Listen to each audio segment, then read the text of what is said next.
आज मैं आपको BA part first year paper second के सिलेबस में से एक नया टॉपिक ले रही हूँ, कास्ट, जाति।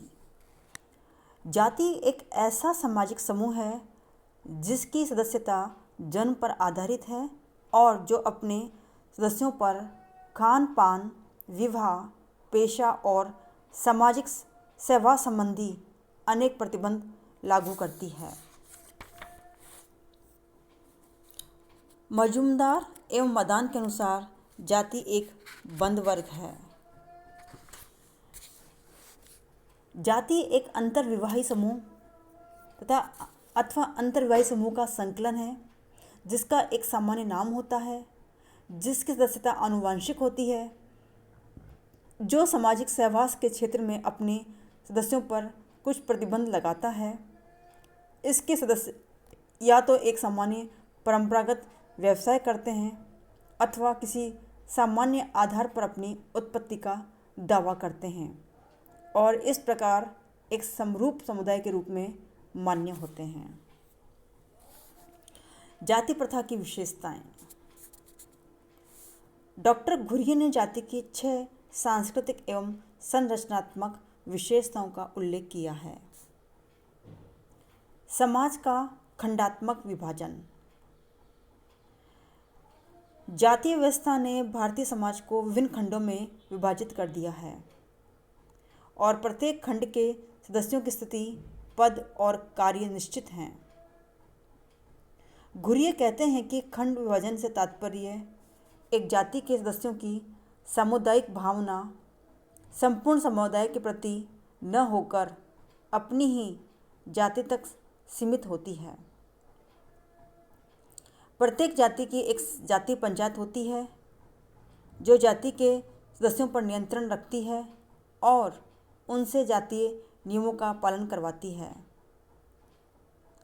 जाति के नियमों का उल्लंघन करने वाले पर जुर्माना किया जाता है और कभी कभी उसे जाति से बहिष्कृत भी कर दिया जाता है। संस्करण। समाज में सभी जातियों की सामाजिक स्थिति समान नहीं है, वरन उनमें ऊंच नीच का एक संस्करण अथवा उतार चढ़ाव पाया जाता है। ऊंच नीच की व्यवस्था में ब्राह्मणों का स्थान सबसे ऊंचा है और शूद्रों का स्थान सबसे नीचा। क्षेत्रीय एवं वैश्य उनके मध्य में हैं। जन्म पर आधारित होने के कारण इस संस्करण में स्थिरता एवं दृढ़ता पाई जाती है। भोजन तथा सामाजिक सहवास पर प्रतिबंध। जातीय व्यवस्था में जातियों के परस्पर भोजन एवं व्यवहार से संबंधित अनेक निषेध पाए जाते हैं।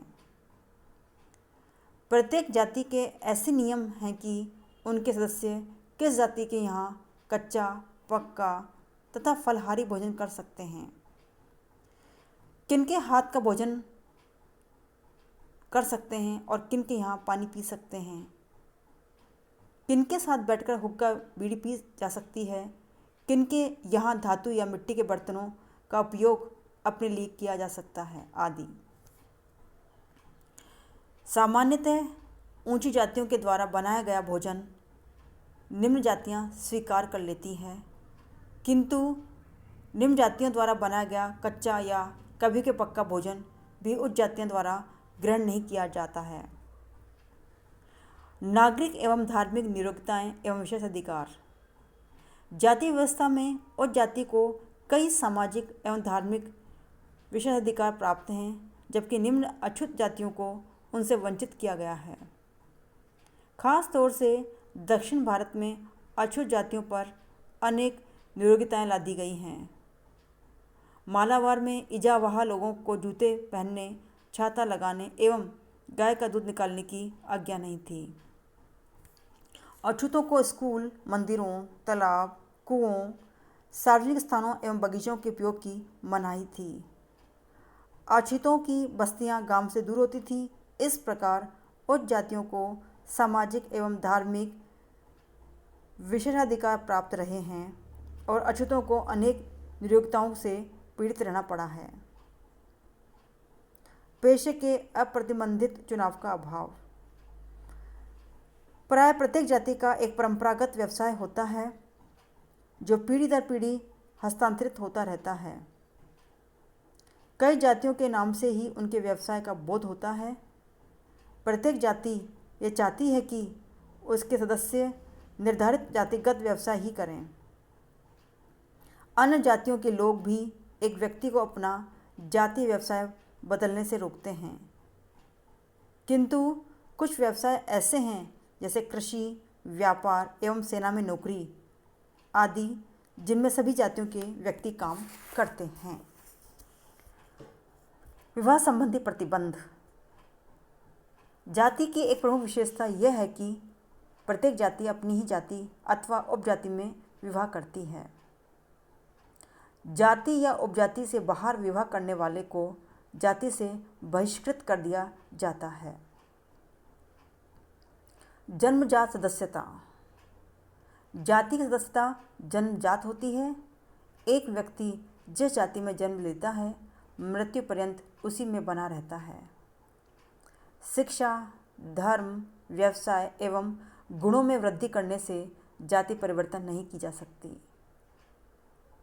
जाति का राजनीतिक रूप। डॉक्टर सक्सेना का मत है कि जाति एक राजनीतिक इकाई भी है, क्योंकि प्रत्येक जाति व्यवहारिक आदर्श के नियम प्रतिपादित करती है और अपने सदस्यों पर उनको लागू करती है। जाति पंचायत, उसके कार्य और संगठन जाति के राजनीतिक पक्ष के ही प्रतीक हैं। जाति के द्वारा विधायिकी, न्यायिकी और कार्यकारिणी संबंधी कार्य भी संपन्न किए जाते हैं, जिसके कारण उसे राजनीतिक इकाइयों का रूप मिलता है। उच्च जातियों की अपेक्षा निम्न जातियों में जाति पंचायतों का संगठन अधिक सुदृढ़ होता है। जाति पंचायत के सदस्य साधारणतः वंशानुगत होते हैं। वर्तमान में जाति पंचायतों का क्षेत्र सीमित हो गया है, किंतु जाति की इन विशेषताओं में वर्तमान समय में बहुत कुछ बदलाव आया है, जिसके परिणाम स्वरूप जाति के संरचनात्मक एवं सांस्कृतिक स्वरूप में परिवर्तन हुए हैं।